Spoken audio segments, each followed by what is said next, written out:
Iran আনুষ্ঠানিকভাবে ট্রাম্পের যেই আলটিমেটাম বা হুমকি তার জবাব দিয়েছে এবং তারা বলেছে আরো অনেক বেশি বিধ্বংসী হামলা চালানো হবে। পাল্টা হুঁশিয়ারি দিয়েছে ইরান। ইরানের বেসামরিক লক্ষ্যবস্তুতে হামলা হলে আরো অনেক বেশি বিধ্বংসী পাল্টা জবাব দেওয়া হবে বলে সোমবার সতর্ক করেছে দেশটির কেন্দ্রীয় সামরিক কমান্ড।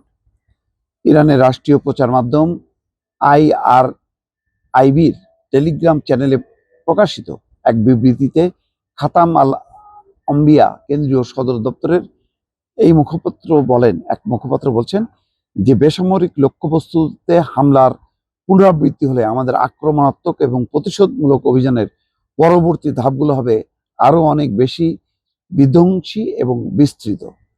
যুক্তরাষ্ট্রের প্রেসিডেন্ট ডোনাল্ড ট্রাম্প ইরানে বেসামরিক অবকাঠামো ধ্বংসের হুমকি দিচ্ছে, অর্থাৎ বলছে যে বিদ্যুৎ কেন্দ্র এবং সেতু সবগুলো উড়াই দেওয়া হবে।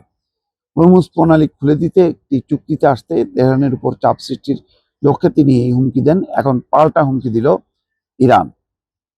আরো গণমাধ্যমগুলোতে এসছে যে ধ্বংসযজ্ঞের হুমকি ট্রাম্পের, ইরান অনড়। যদিও এর মধ্যে একটা মানে আলটিমেটামের প্রস্তাব নিয়ে আলোচনা হচ্ছে, তার ভবিষ্যৎ কি বোঝা যাচ্ছে না। ইরানে এক সফল অভিযান চালিয়ে মার্কিন বিমান সেনা উদ্ধারের দাবি করছে ডোনাল্ড ট্রাম্প, কিন্তু সেগুলো উদ্ধার হয়েছে, কিন্তু হরমুজ প্রণালী তো বন্ধ আছে এবং নরক নামিয়ে আনার হুমকি দিছে। জবাবে ইরানের পররাষ্ট্র মন্ত্রণালয়ের মুখপাত্র বাঘারি বলছেন দেশটির জনগণ তাদের সার্বভৌমত্ব এবং নিরাপত্তা রক্ষায় সব শক্তি দিয়ে প্রতিরোধ গড়ে তুলতে প্রস্তুত। এখন পাল্টা হুমকি চলবে নাকি মানে এর কোনো ৪৫ দিনের যে যুদ্ধবিরতির শর্ত সেটা সামনে আসবে, জিনিসটা খুব ক্রুশিয়াল। কারণ ইরান বারবার বলছে যে অস্থায়ী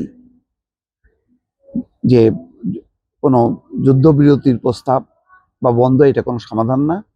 তারা চায় স্থায়ীভাবে যাতে একটা চুক্তি হোক, যাতে আর এই টেনশনটা না হয়। টেনশন হলে ইরান তার জনগণের উন্নতি করতে পারবে না এবং তাদের দেশের যে সংকট, সে সংকটটা থেকে যাবে।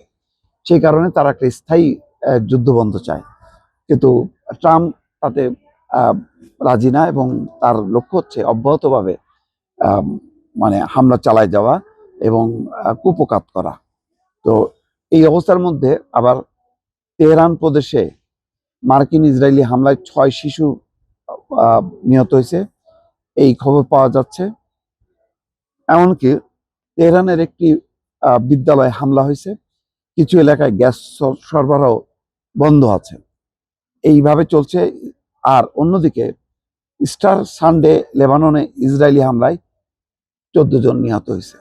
লেবাননও থেকেও হিজবুল্লাহরা হামলা চালাচ্ছে নিয়মিতভাবে ইসরায়েলে, এবং হুতিরাও একদম সর্বশেষ যে ঘটনাটা ভয়ঙ্কর, যে তারা এই একটা যুদ্ধ নৌবহরে, ইসরায়েলের নৌবহরে হামলা চালাইছে। ক্ষয়ক্ষতির পরিমাণ জানা যায়নি।